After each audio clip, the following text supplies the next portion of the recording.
we trying to do the contributors? Right. Okay. Yeah, yourself. Okay. This is Jocelyn Fry. I'm a senior fellow with the Women's Initiative at the Center for American Progress. And Holly Holiday, I'm the senior data and political advisor for the National Coalition and the Black Women's Roundtable. And Holiday Advisor. And Holiday Advisors. And Sisters League. And President. I have so many titles, it's running amok up in here. And then, and if you can hear what contributors are on the line, so we'll make sure we don't miss you. Good morning. This is Ebony Baylor with the National Urban League, and I'm a member of the policy team for the Black Women's Roundtable. Thank you. And this is Stacey Stewart. I'm President and CEO of the March of Dimes. Thank you. Good morning, Rhonda Sharp, President and founder of Women's Institute for Science, Equity, and Race. This is Leslie Baskerville, President, CEO, and Council of NAFIO, and a member of the Black Women's Roundtable Public Policy Network. This is Tamika Ramsey, co-convener of Michigan BWR and owner of T. Ramsey and Associates. Good morning, Rhonda Sharp, President and founder of Women's Institute for Science.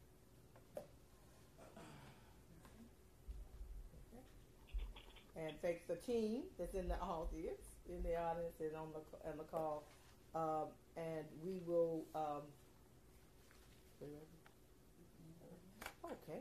All right. Good morning. My name is Melanie Campbell. I'm the President and CEO of the National Coalition on Black Civic Participation and the National Convener of the Black Women's Roundtable.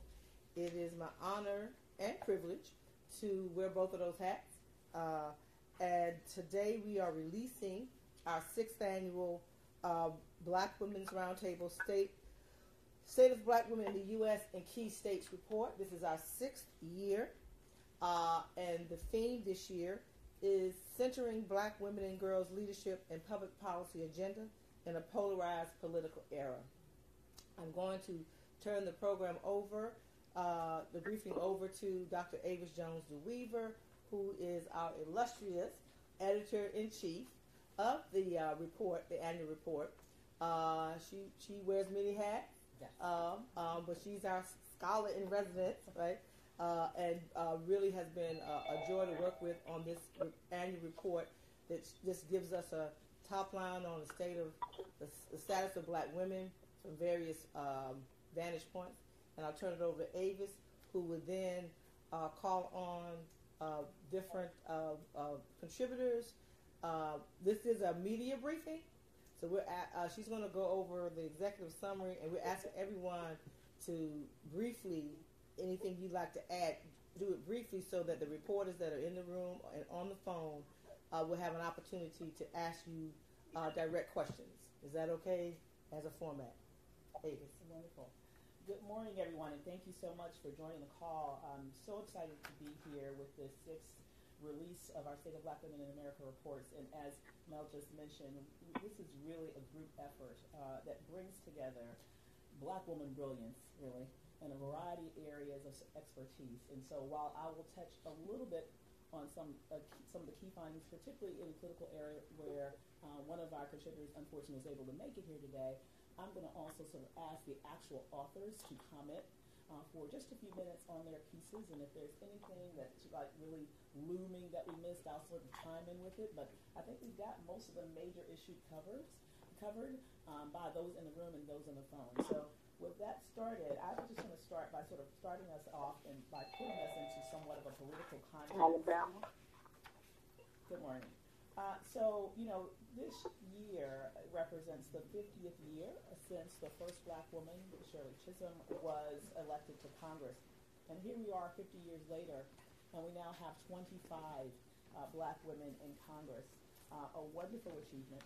5 of those Black women are new and just came to Congress with this last 2018 midterm election. All of them are Democrats, and all but one is 45 or younger. Unlike most of the Congressional Black Caucus, none of these... You are muted. You can mute or unmute yourself by pressing *6. Okay, making sure you all can hear. So unlike most of the newly elected Congressional... You are unmuted. Congressional Black Caucus members, none of this new class of black women elected to Congress are actually representing majority black districts. So they, in fact, are representing districts that don't look like themselves in many ways. I think this is a very profound point, and that it shows that as black women, we can be elected everywhere. There is no place that is off limits in terms of our leadership. Another sort of seminal point that happened in 2018 with regards to black women's political participation, we for the first time had a very credible, a very powerful race for governor. In Georgia, Stacey Abrams garnered just under 2 million votes, lost the election by just 55,000 votes. And let me just say for a second, even though people are talking about Beto, he lost his election by 200,000 votes, okay? And so she came the closest of any of these Democrats who were running in red states. She was closer than Beto, she was closer than Andrew Gillum, and we also know that she was juxtaposed against the fox, basically, that was guarding the hen house in terms of running against the Secretary of State. And so this is a very powerful point in which we almost had our first ever black woman governor, but we know that she certainly has a bright future ahead of her. We do now have 3 black women, though, who serve in the position of lieutenant governor. That's in Illinois, that's in New Jersey, that's in Kentucky. We also are on the verge of having the first black woman mayor of Chicago. They will join 7 other black women who are mayors of some of the largest cities, part of the 100 largest cities in America. With that, I'm going to pause. One of the things that we do that are congruent with elections is having exit pollings in various states. And so I'm going to ask that we hear a little bit from Holly Holiday around our exit polls that were related to the 2018 midterm elections. Thank you, Avis. First of all, this was a very exciting year for so many reasons. Many of the reasons Avis has already named, but it was also an exciting year for the Black Women's Roundtable and our exit poll. I'm excited. This is one of our larger samplings that we've done. We surveyed over 1,800 women, so we had a really good sample size from states Alabama, Florida, Georgia, Ohio, Michigan, and newly added Mississippi. So it really gave us a really wide overview of women, black women, and particularly in the South. As you may know, we experienced the highest voter turnout in 50 years. Almost 118 million people voted in the midterm election, which is unprecedented. On the Hills 4 years ago, just to give you a sense of how dramatic that is, 4 years ago in the 2014 primary, we experienced the lowest voter turnout in 72 years. So we can tell that the energy is really high. And the thing that I want to definitely dispel is that black voters continue to show up, and black women in particular, in proportion to their share of the population. So that is a really important note. I know that many folks, there's been some reports that black voters didn't show up this time, but that's just simply not true. The turnout was up, and the turnout was up amongst black voters, and while we did not overperform, we definitely performed on par with our percent population. Consistently, for all the years that we've done this survey, we've consistently shown that black voters, and particularly black women, are responsibility voters.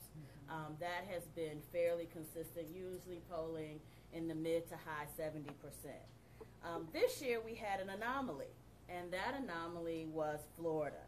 Florida made the exception. And so in Florida, over 43% of black women voted for the ballot initiative, said they came out to vote for ballot initiative, 18% for a particular candidate, and that's a new shift.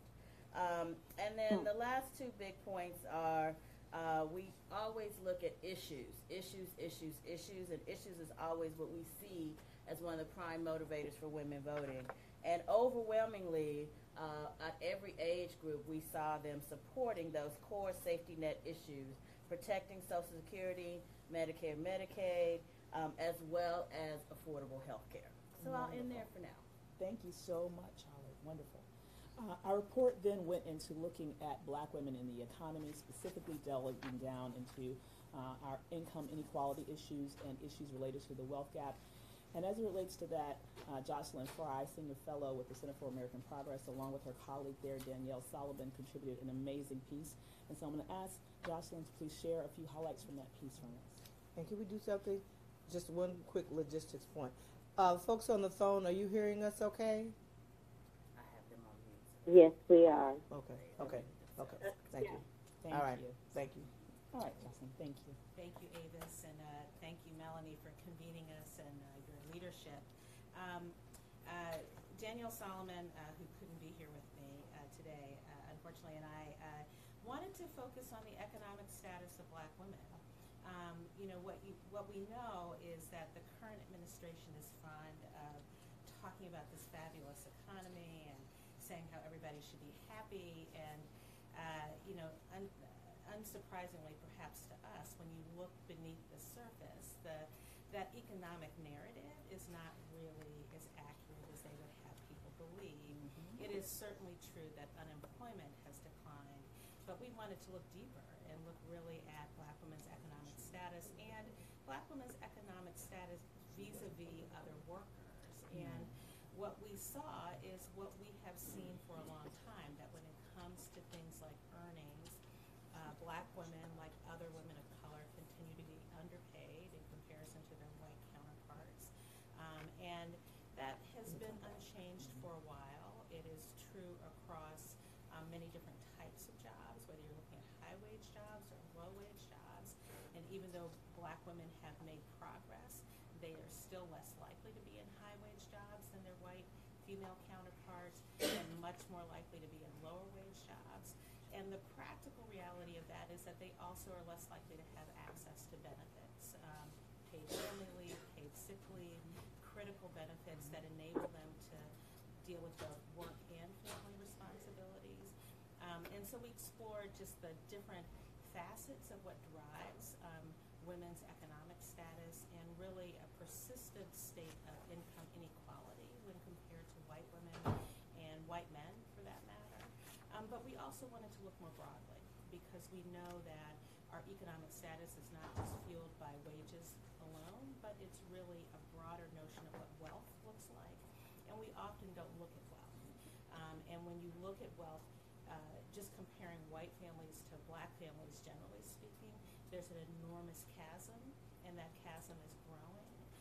Black families, as a general matter, are far less likely to have wealth, things like a home, other sorts of assets and savings in comparison to their white counterparts. And that is true when you look specifically at black women.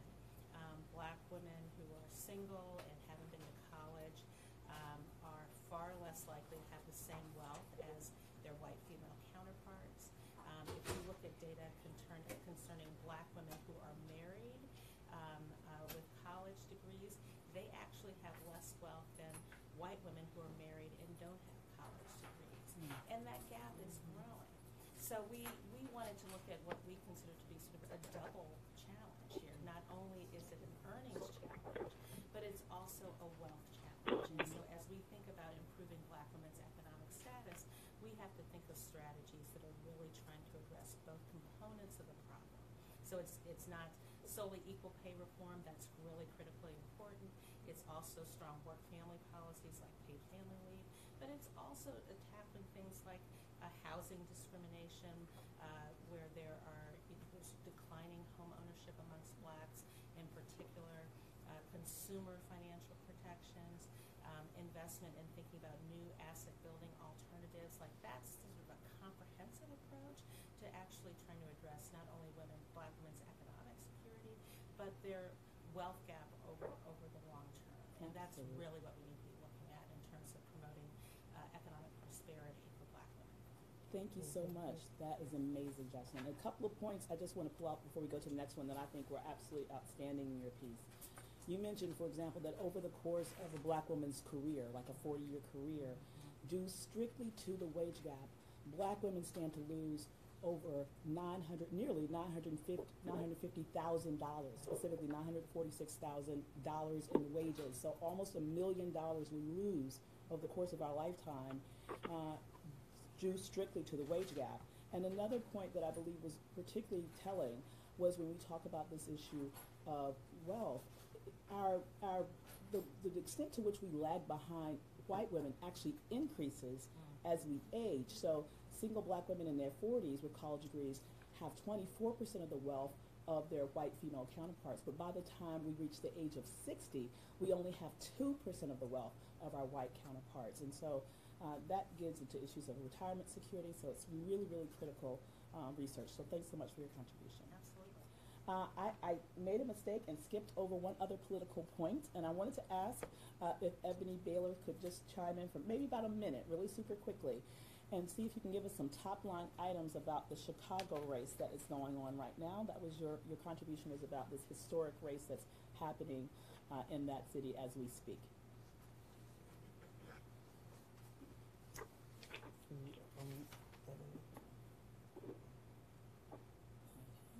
She's unmuting Ebony, you, are you on? Beverly. Okay. She's unmuting you. Okay, cool.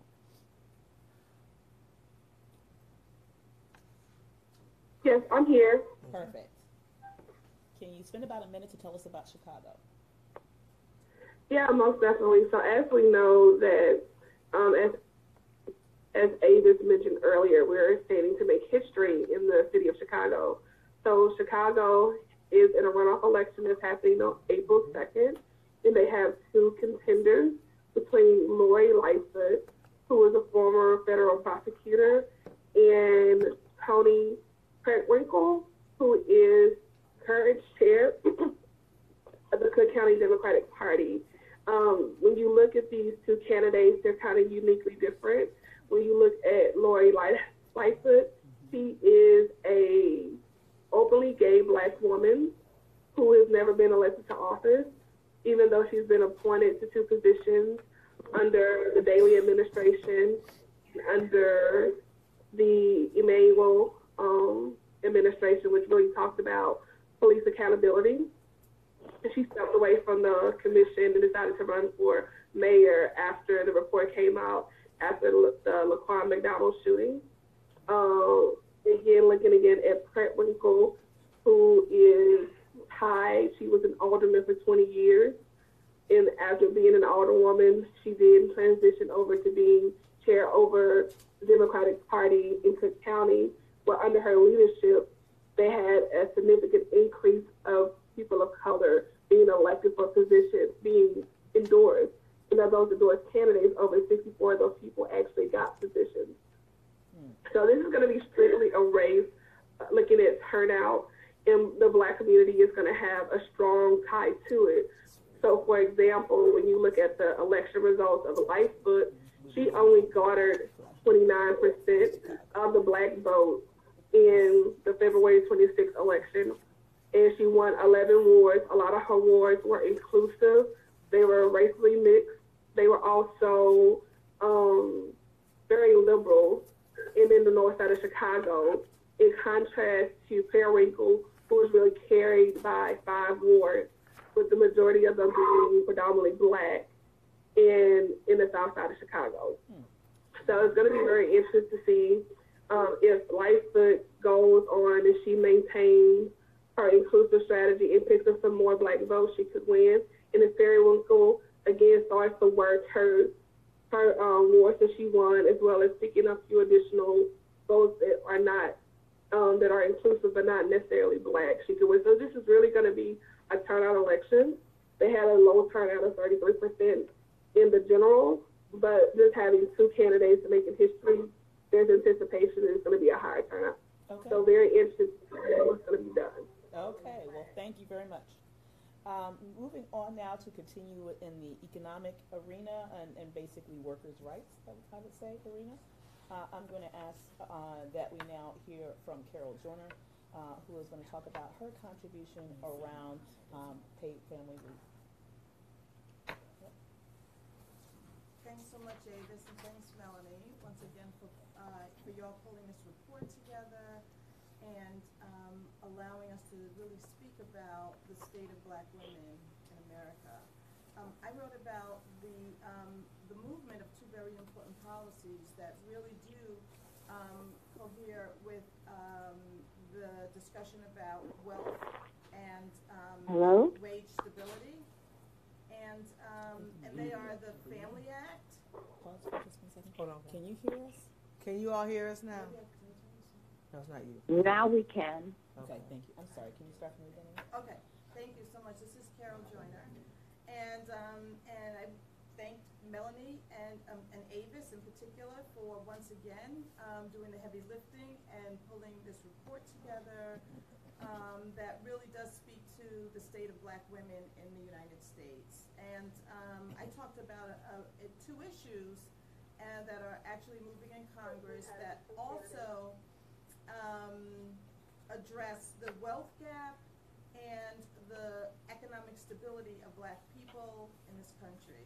So the Family Act, the Family and Medical Leave Act, is a bill that's moving through the Ways and Means Committee, and hopefully will move in Congress this year. And essentially it is a law that allows the United States to join the rest of the world, particularly the Organization of Economic Cooperation and Development, which is the largest group of coordinated sort of economic discussions happening around the world. And so the United States does not provide paid family and medical leave, and the OECD recognizes that it is the only country that does not. In fact, around the world, the U.S. stands alone with Papua New Guinea as the only country that has no system for paid family leave. And the impact of that issue for all Americans, but particularly for Black women, is glaring. So the Family Act addresses that issue. And what it provides is 12 weeks of paid leave for reasons like welcoming a new baby, providing care for yourself, time off for yourself to recover from illness, and time off to care for a sick family member, and also to address family members that have military-related leaves. In this country, only 17% of public sector employers have any paid leave, offer paid leave to their workers. This is particularly harmful for Black women because we're underrepresented in the private sector workforce. In addition to that, people say, well, why not FMLA? And only 40% of the workforce is excluded from FMLA, particularly Black women, because we also tend to work in small businesses. Typically, Black women are single heads of household. 75% of us, some percentages say, we are single heads of household. And that means that we are also likely, if we need a paid leave time off, we're also more likely not to be able to take it. And we have to choose between having a baby and going back to work 2 weeks after the baby is born. The Family Act will address all of these issues. In addition to that, the report addresses paid sick days, which is the shorter period of time that's needed for people to care for themselves when they have a cold, or to pick up their child from school if the child is sick. We also are less likely to have access to that leave time as well. And so some of the wins in the states that we've seen on both paid family leave and paid sick days have been led by Black women, and the reason being is because both of those issues address what Black families need in terms of leave. They are being led by working women. They're being led by fathers who know that they need to take time off. And what we're seeing is in the states where we've won paid leave, fathers are more likely to take time off to care for their children. So we see paid leave and paid sick days as a critical issue for Black wealth and income stability. And we're hoping that folks will support us in passing the Family Act and the Healthy Families Act. Okay. Okay, thank you. So we're going to ask that if everyone can move forward, limiting your responses to like maybe a minute, because we have several reporters on the line, right, ladies, and they're so they can ask you some questions. Right. Okay. So we're just going to need to hit the very top notes. With that said, that's okay. I'm going to next go to Rhonda Von Sharp. If you could just hit the top notes on your piece around unionization and this particular challenge that Black women face at time of government shutdown. Thank you. Good morning.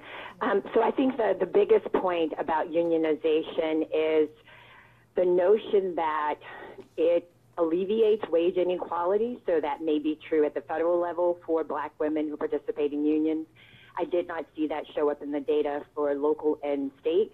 It appears that Black women who belong to unions at the local level relative to the white male counterparts are at more of a disadvantage. So that's one. Two, in thinking about the Janus decision, where there is concern about the rate of unionization for Black women going down, because you no longer have to participate by paying your fair share. I think that how that's going to play out is going to depend on what local unions do and the occupations that Black women are in. And then finally, with respect to the government shutdown, the data show that about 27% of federal employees were Black women. And so when we take a look at that and think about the time that the shutdown occurred, so 35 days, you're looking at Black women needing to replace anywhere from roughly $2,900 to $4,600 in income.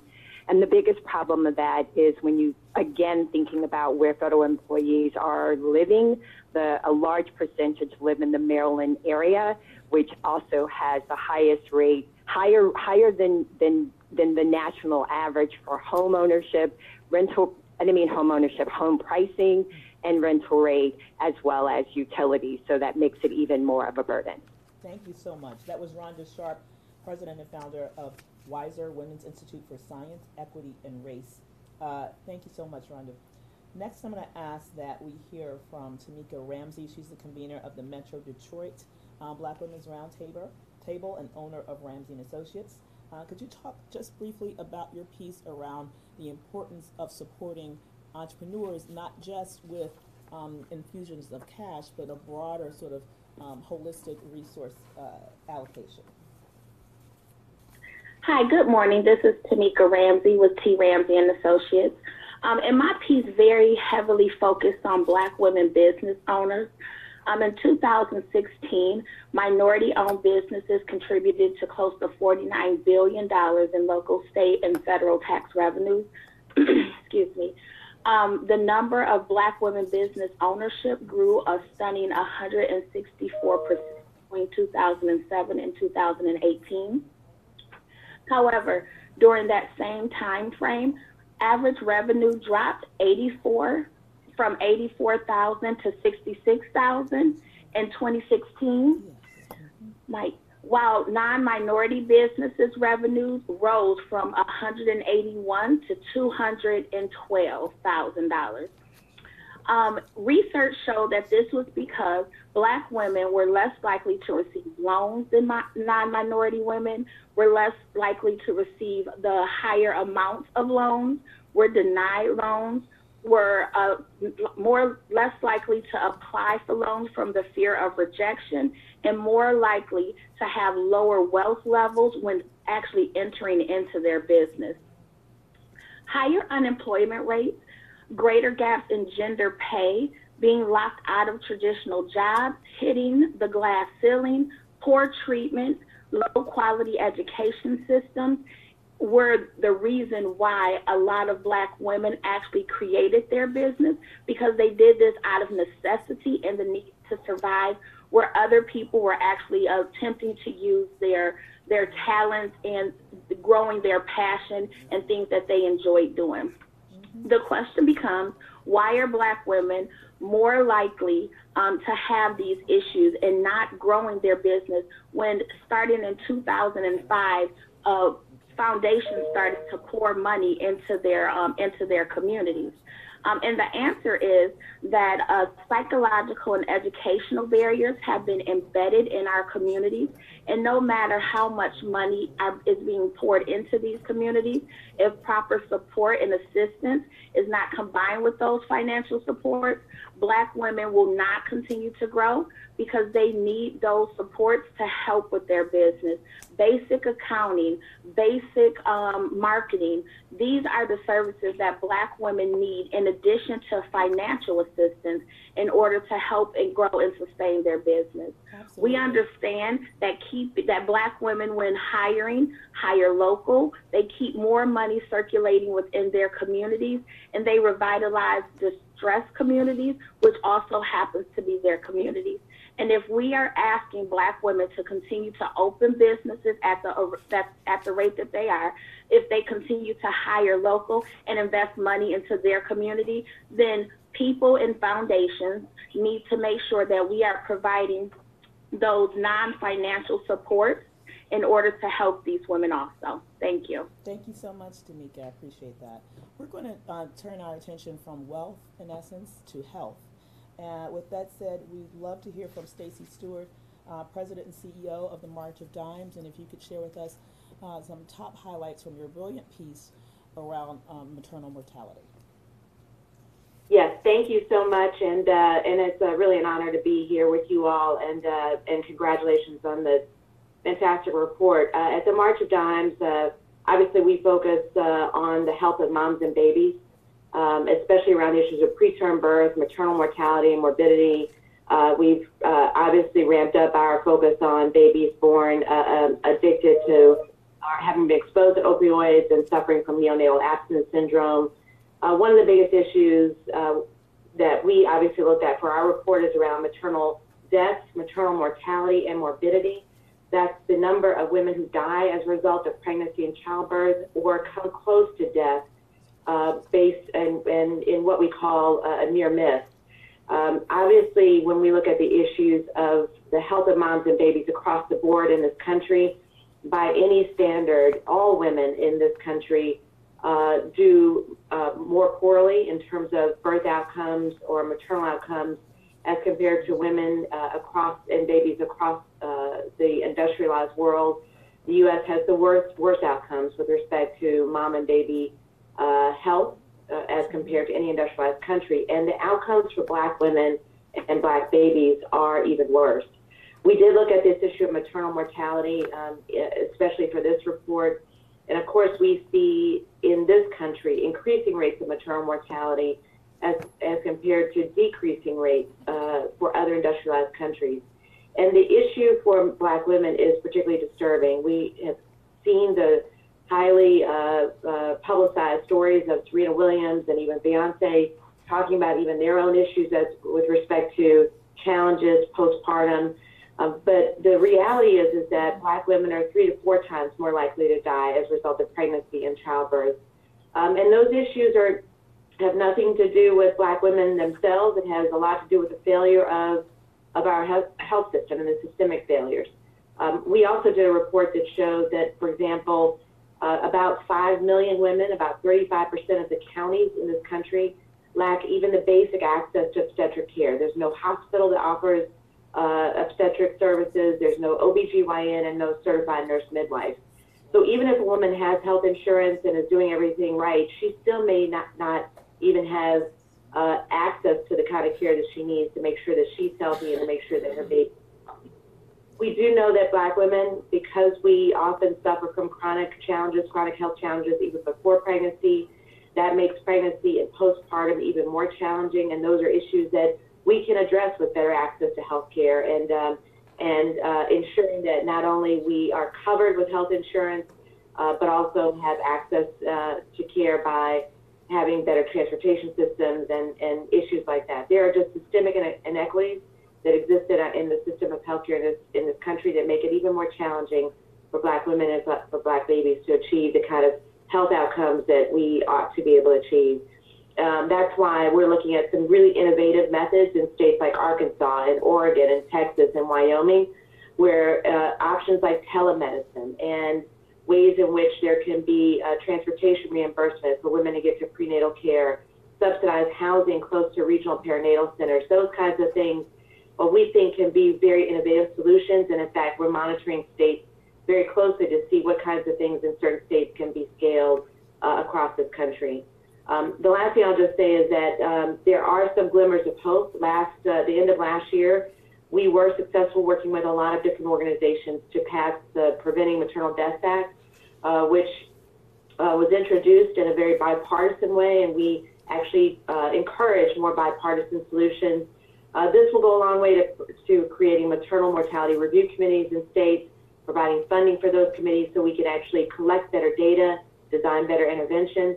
And I'm also pleased to say that last week I stood with Representative Robin Kelly from Chicago, and also Representative Sheila Jackson Lee and others, and even Senator Durbin, who introduced in the Senate, as well as Representative Robin Kelly in the House, the Mamas Act, which will be another step forward to helping address this issue of maternal mortality and morbidity. So we are seeing some tremendous challenges in this country, but working together, we think we can make real progress, and we'll continue to do that, working with others at the March of Dimes. So thank you for having me today, and it's a pleasure for me to be able to address this issue. Absolutely, thank you.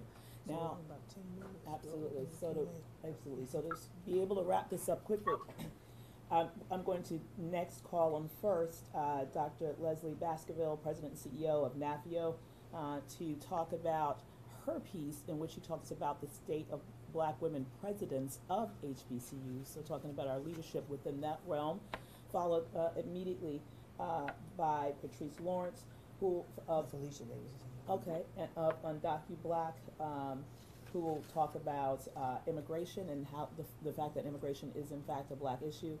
And then I'll ask Felicia Davis to chime in. She wrote a piece having to do with issues of everything from reparations to other issues that were critical to the rights of Black women. I think I do want to say we're not going to have time to touch on everything that this report is about. 1 minute. But I will let you know, but we are definitely going to open up questions so you can ask about anything that's covered in the report. So first, Dr. Baskerville. And if you could Thank you so much. 1 minute, one minute, ladies, so we can have the questions from the reporters. Okay. Yeah. Were you asking us to pause for a moment so you could receive a question? No, we're saying, asking everyone to please limit your 1 minute. comments to Got 1 it. minute Okay. so that we'll have room for thank you so questions much. at the end. Thank you. Thank you, Leslie. Okay. Thank you, Dr. DeWeaver, and thank you so very much, our fearless leader, for all that you're doing, Sister Campbell. I want to note that the things that have already been said about women and wealth and women in the economy, women's earning power, women's inability to attain loans on par with men, is experienced and shapes the service of women at the helm of HBCUs. We're excited, however, that today we've got 31 women serving at the helm of the 100 HBCUs, and these women are magnificent. They are richly diverse in experience and background and style. They come increasingly in the growth and high needs areas in the sciences, technology, engineering, mathematics, in the arts, and so forth. So we've got this richly diverse group. This 30% or 1/3 of sisters serving at the helm is up from a quarter just 10 years ago.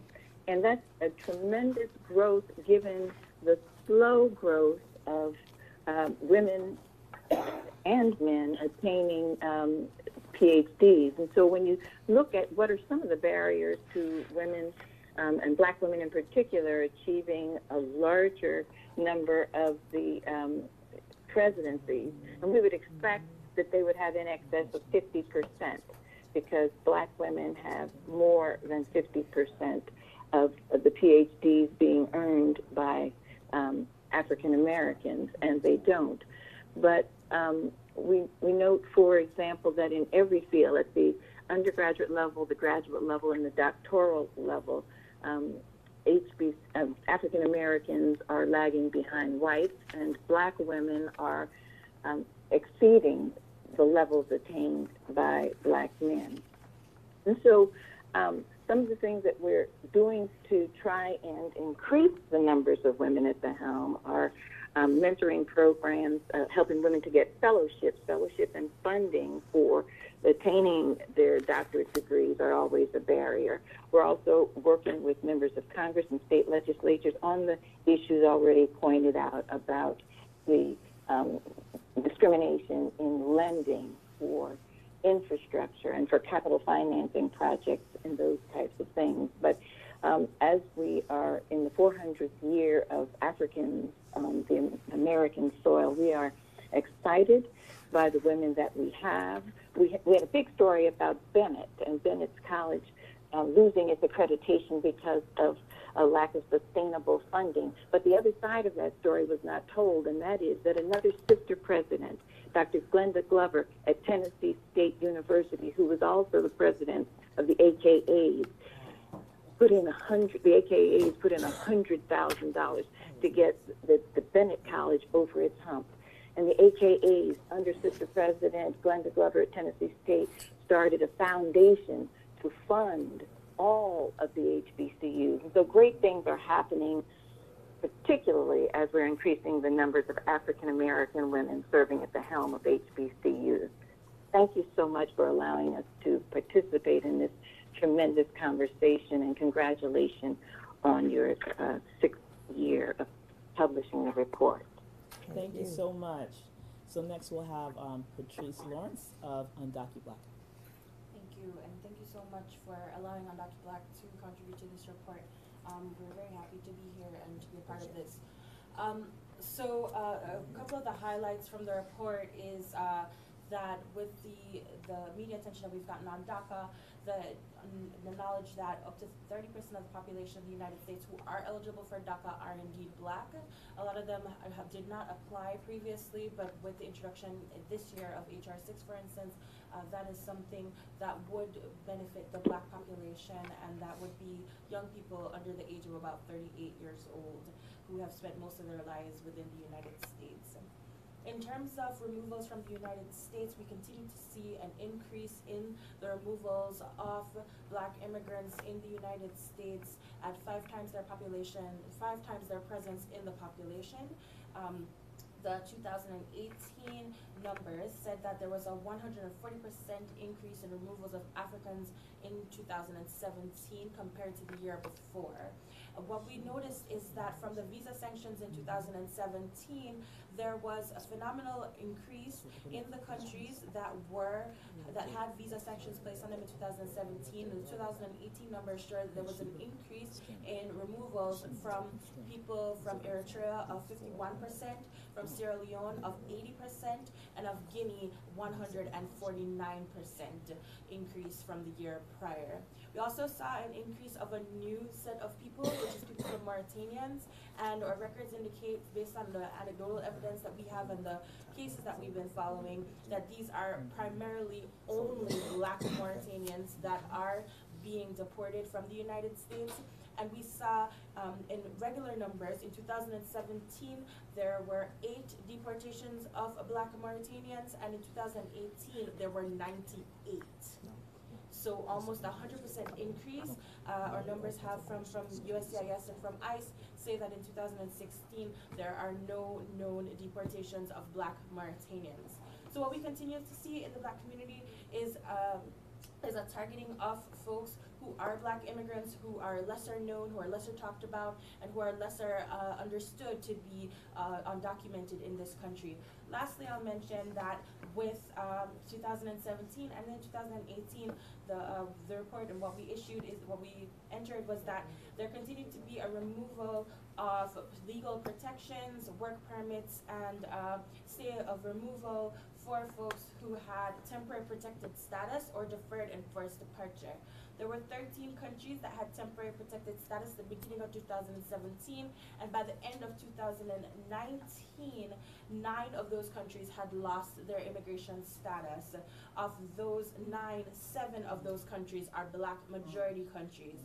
This includes over 70,000 people from Haiti, Guinea, Liberia, Sierra Leone, Sudan, South Sudan, and Somalia, with Liberia being hit twice since they both had temporary protected status removed, and then for another population who had been here longer, since 1991, and with a renewal of their deferred enforced departure in 2007 under George Bush, that was also removed.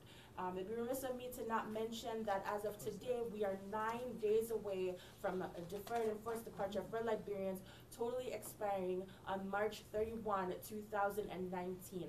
This is an executive pardon. It's a presidential pardon. This is not something that comes from DHS.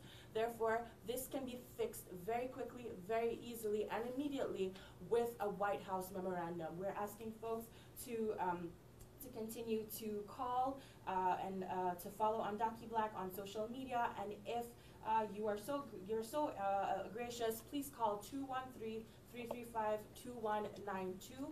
That's 213-335-2192, and you will be connected with the congressional leadership in the House and the Senate who have the power to move this along expediently. Thank you. Thank you. So I just wanted to say that we have authors on the line who's prepared to answer questions, and in the room who are prepared to answer questions about their pieces. Since we're running out of time, we just want to acknowledge that. So, for example, we have Felicia Davis, who can discuss her piece on the Green New Deal, opportunity zones, and reparations. We have on the line the Honorable Sheila Tyson, who can talk about her piece on Black women in Alabama. We have in the room Jennifer Tucker, who can talk about the Black Women's Roundtable's public policy agenda. We have on the line Crystal Hyde, who can talk about her piece on Black women in STEM. I also wrote pieces on the retirement insecurity of Black women and more on HBCUs in terms of the shifting dynamics of the student body there. So there are other things that we can also talk about that's in the report: domestic violence and how that uniquely impacts Black women, as well as the new form of discrimination, digital discrimination. So we have all these issues that we don't have time to lay out to you, but we're more than happy to receive questions on any of those issues, as well as any of the issues that you did hear from the authors regarding today. Thank you, Avis. And just because of time, I'm not going to go into one of the other additional items that is in the report. But we do have some information that I wrote that just tells you, well, we don't do this report just to set it on a shelf. It helps us inform our work. So we have a component in there that talks about what our priorities are for the Black Women's Roundtable for the rest of 2019 around organizing, empowerment, and policy priorities that you can see further in the report. So at this time, we're going to open the floor. And thank everyone on the phone in the room, and I apologize for those of you all who weren't able to share your top lines, but this is not the end of this conversation. We have several other briefings that we'll be hosting within the next 90 days around certain segments of this report. So it's a living document. So we're going to open up the floor in the room. I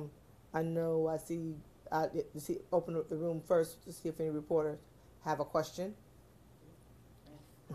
Hi, I'm Deborah Barrett with USA Today.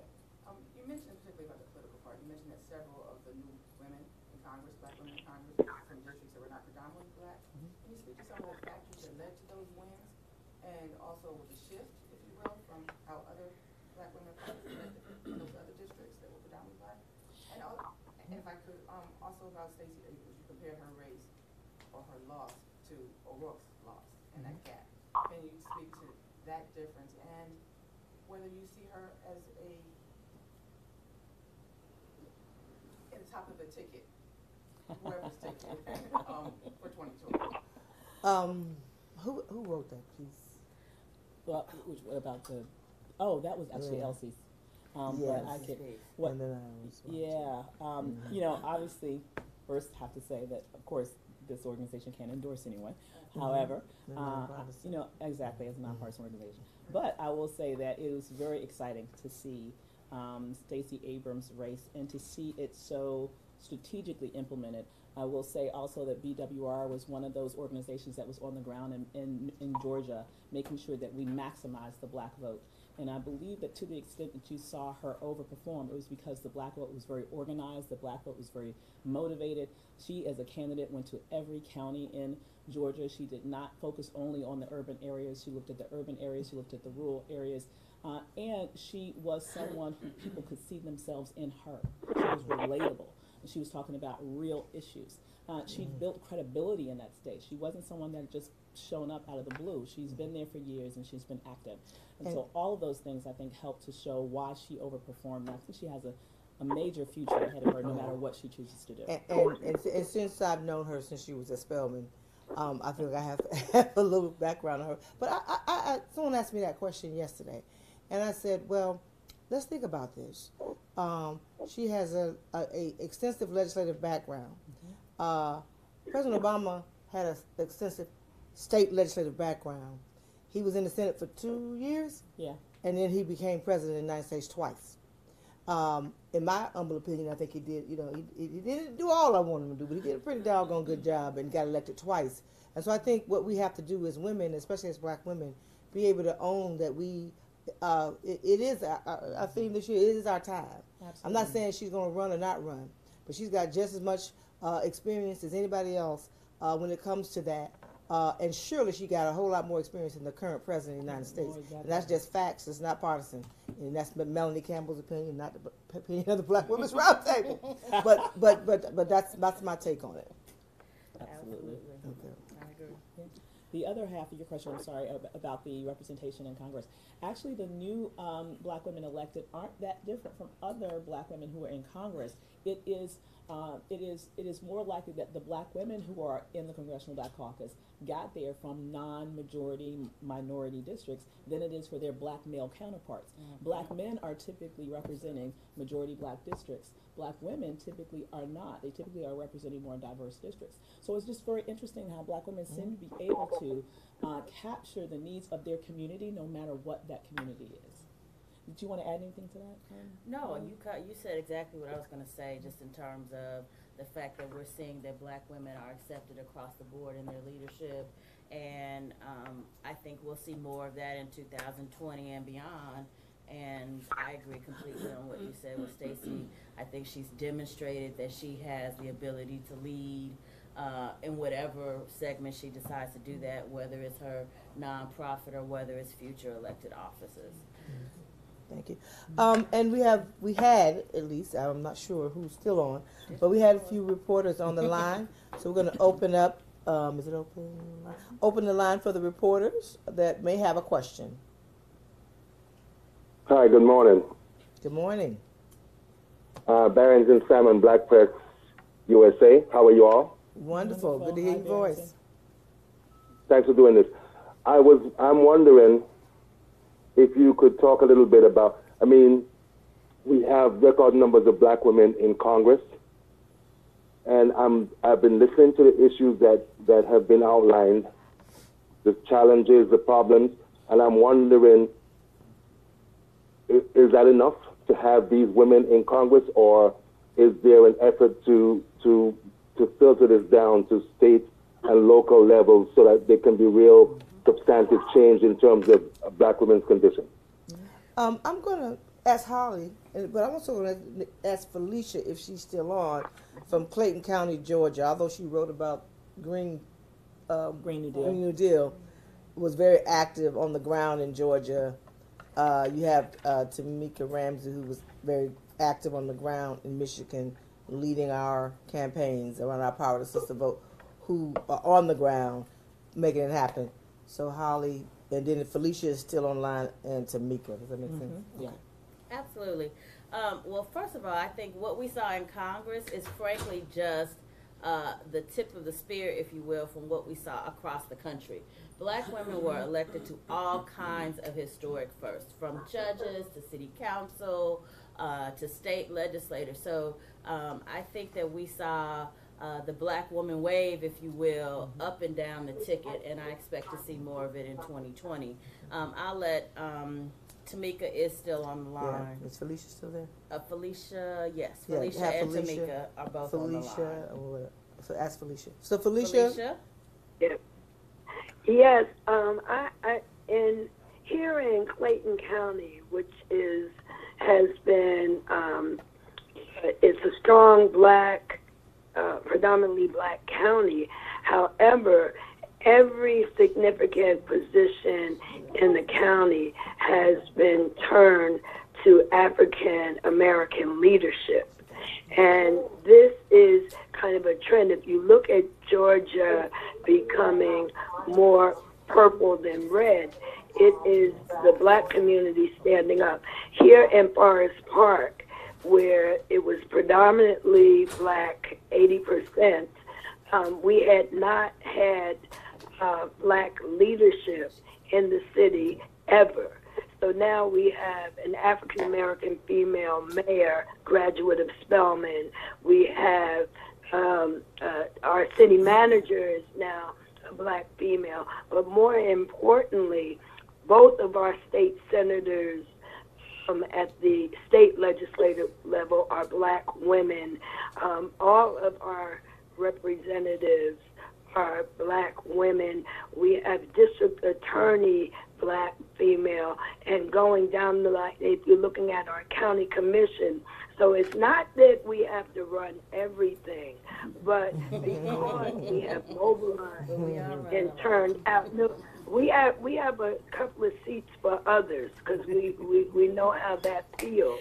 But it's also significant because we embrace the Latino community that is growing. We embrace the white community to make them comfortable. But this is the ripple that's going not only throughout the county and the state, but across the South. You are seeing black women lead the transformation in our political arena.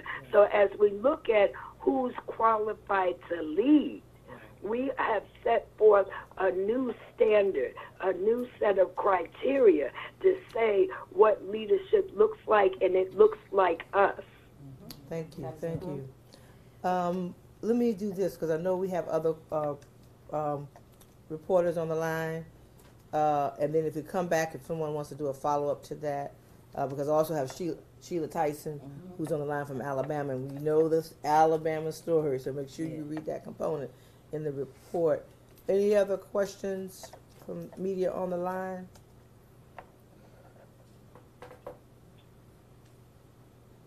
Okay.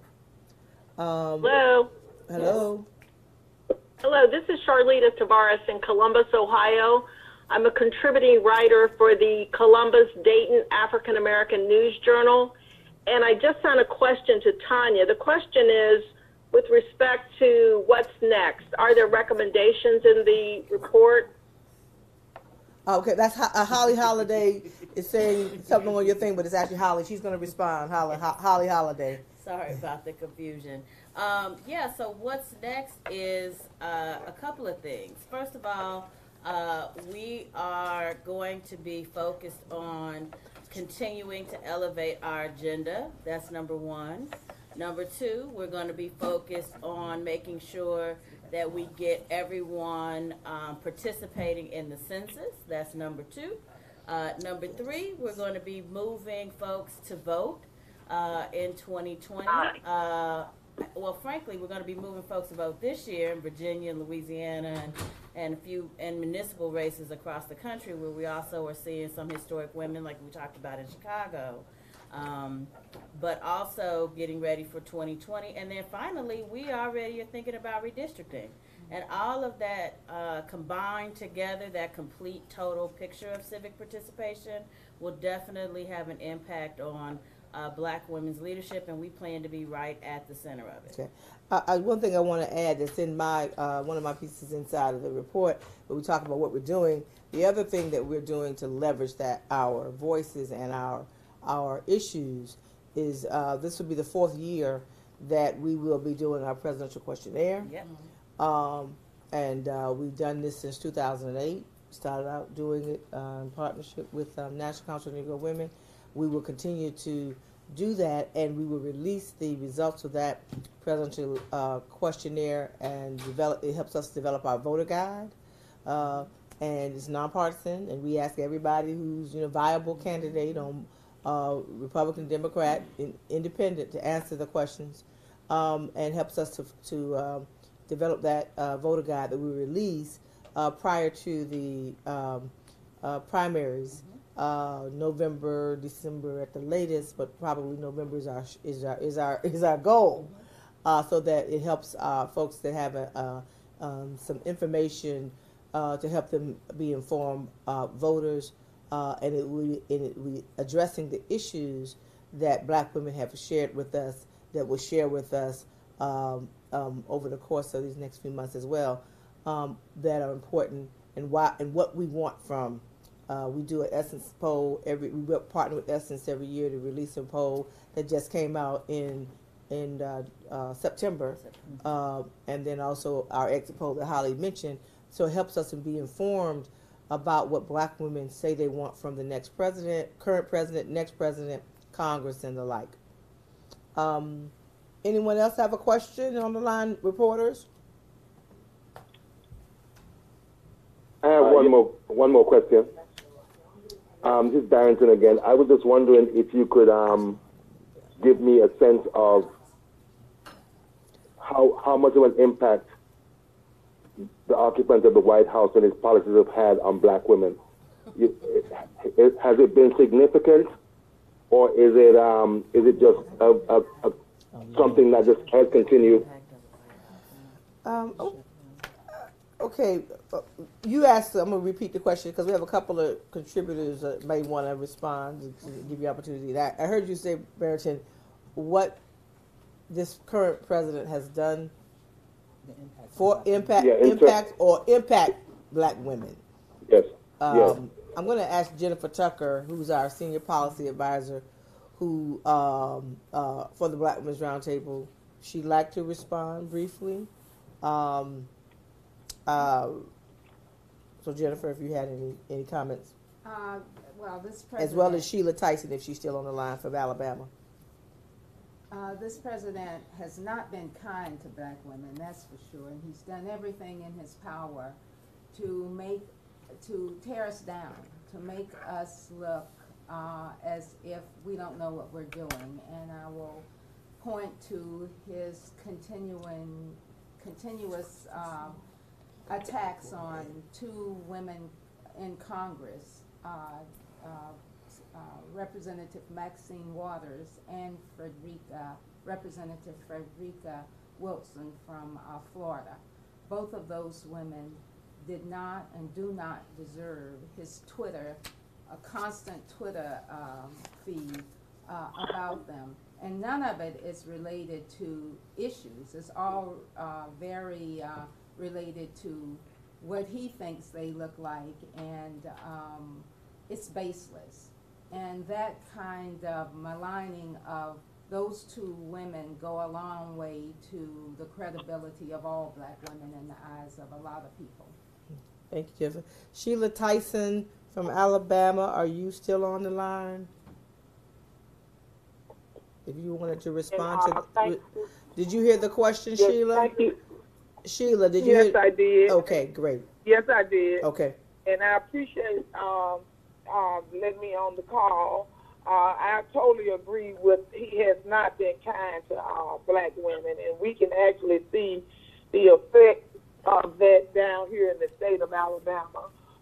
With Stephen moving, we are in Alabama, in Jefferson County, we just elected the largest group in the judicial system of Black women in the history of the United States. And so now they have actually passed a bill that will any vacant seat, any retirement seat that come up in our judicial system will be moved to Mobile, and that's more of a Caucasian county, that where white people will have a better opportunity of getting in as a judge because of the amount of Black women that have actually took the seat here in Jefferson County.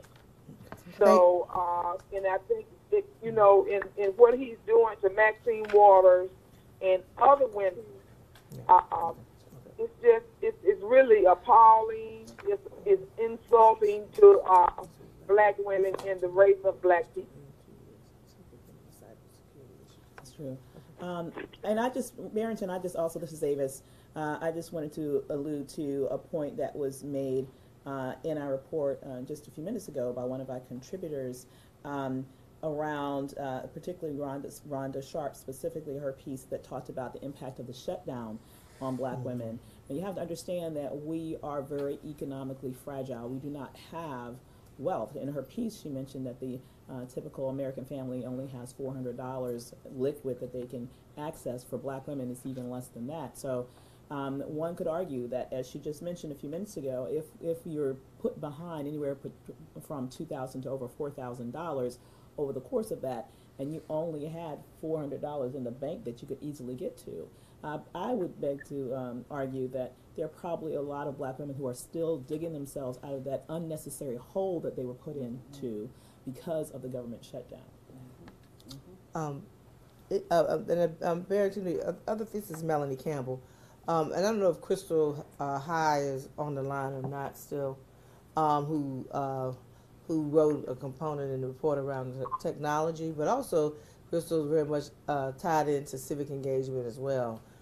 Crystal, I didn't know if you had any comments. I know one of the concerns we have about this administration, of course, is that this is not just about black women, but it's what it's doing to, as we prepare for 2020, not addressing the issues of of the impact that technology is having on our democracy, and nothing has been done to deal with some of the things that have happened in 2016 when it came to people being manipulated online.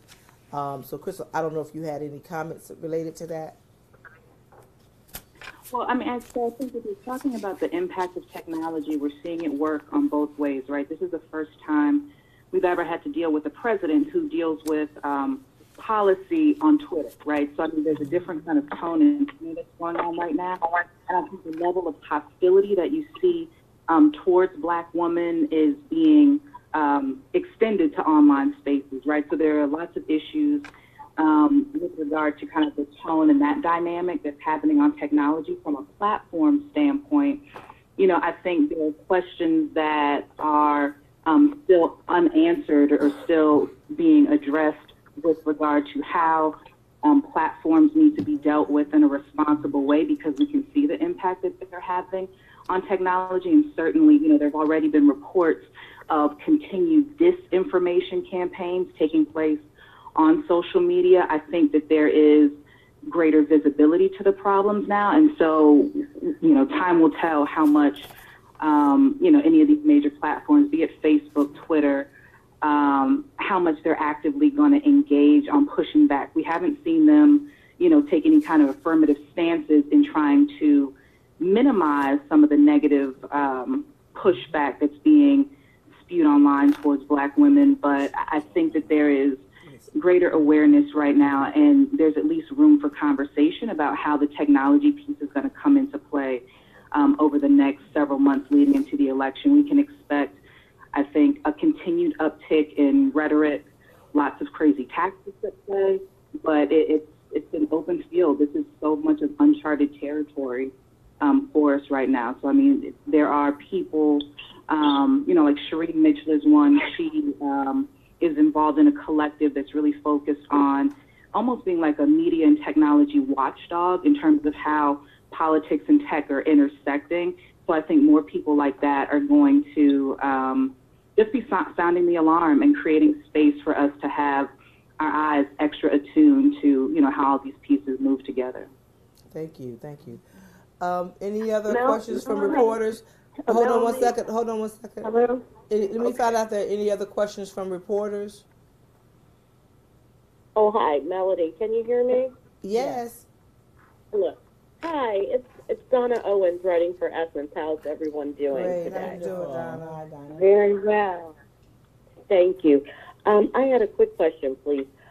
How many women authored today's report? I want to make certain that I give ample credit to everyone. Answer that count. Avis is counting. We'll get that to you in 1 second. Thank you so much for joining us. One of the things I'd like to also say as we close out, Donna, is you going any other question beyond that before I? No. Okay. No, thank you. Okay. No other questions. And one last opportunity. Hold on 1 second. One last opportunity for reporters to ask questions. Because then we had a couple more.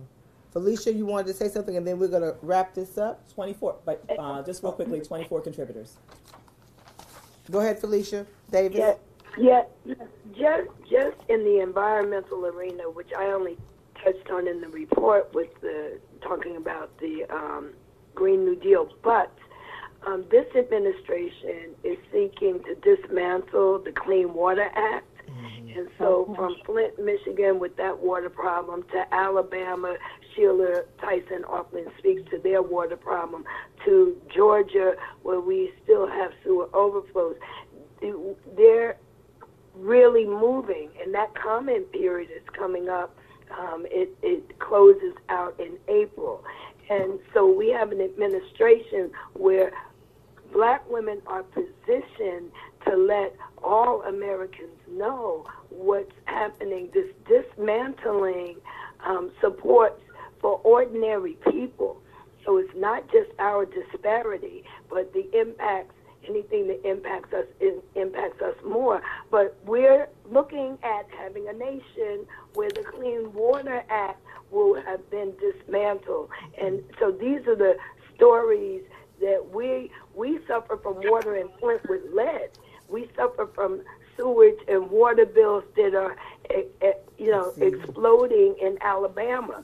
And then our administration is moving to dismantle the protection. So I just want to say environment is on the agenda in a big way for the Black Women's Roundtable and Black women generally across this nation. Thank you, Felicia. And Sister Felicia, this is Leslie Bastow. I just want to add that as another unraveling is in healthcare. Someone asked about the impact on women. The Affordable Care Act, this administration is trying to roll back the Affordable Care Act. This administration's budget proposes to cut Early Start, Healthy Start, Head Start, child and nutrition programs. This administration is rolling back the regulations on sexual assault and sexual harassment, on equal educational opportunity so that women can attain equal educational opportunity in athletics and other fields where they've not had it. This administration is separating immigrants, women from their children. And so if you look at all of the things that the sisters have said on this line, then it is clear that the policies have been inimical to the interests of women in general, but most especially to the women who are the last, the least, the locked out, and the left behind, women of color, low-income women, first-generation women, and their children. Thank you, Leslie. Thank you, ladies. Thank you, ladies and gentlemen. We have to close out, y'all. We have to close out. So we're over time. We're going to thank Roland Martin Unfiltered for covering us live on their platform. You can, for those who are tuning in still, you can also go to the National Coalition's website, and follow us on Black Women's Roundtable on Facebook, on Twitter. Follow us at NCBCP_BWR or Instagram at the National Coalition. We thank you all for tuning in. Share this information. You can go to our website at ncbcp.org to get a copy that you can download of the executive summary as well as the full report. And it is an awesome report. And tune in also on a regular basis to hear more about the work we'll be doing with our Racial, Economic, and Gender Justice Empowerment Project that we're launching this year, our Sister Power Women's Empowerment Initiative, as well as our Power of Sister Vote nonpartisan campaigns. Thank you so very much, and we'll keep you informed and connect with us. And we appreciate you all for joining us, and thank all of the contributors on the line, in the phone. On the line. I tell you, I haven't had any sleep since our summit. On the line, in the room, and the reporters and staff who helped pull this together, and communication team and everyone for all the hard work. And thank you, and tune in again soon. Thank you. Thank you. Thank you.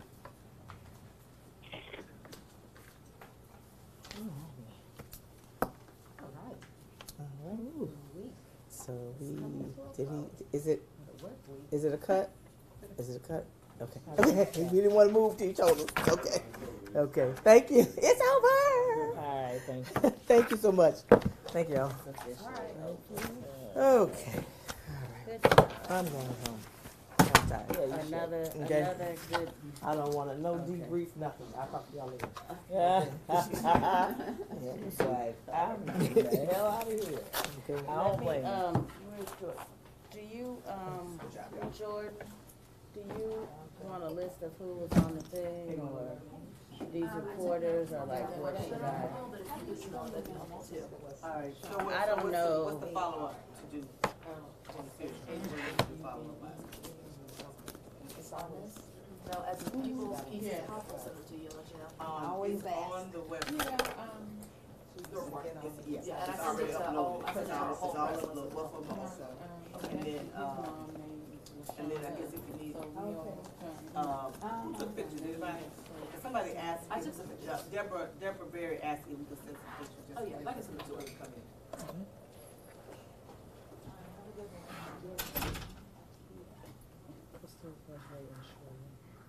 Broke now. What did y'all do?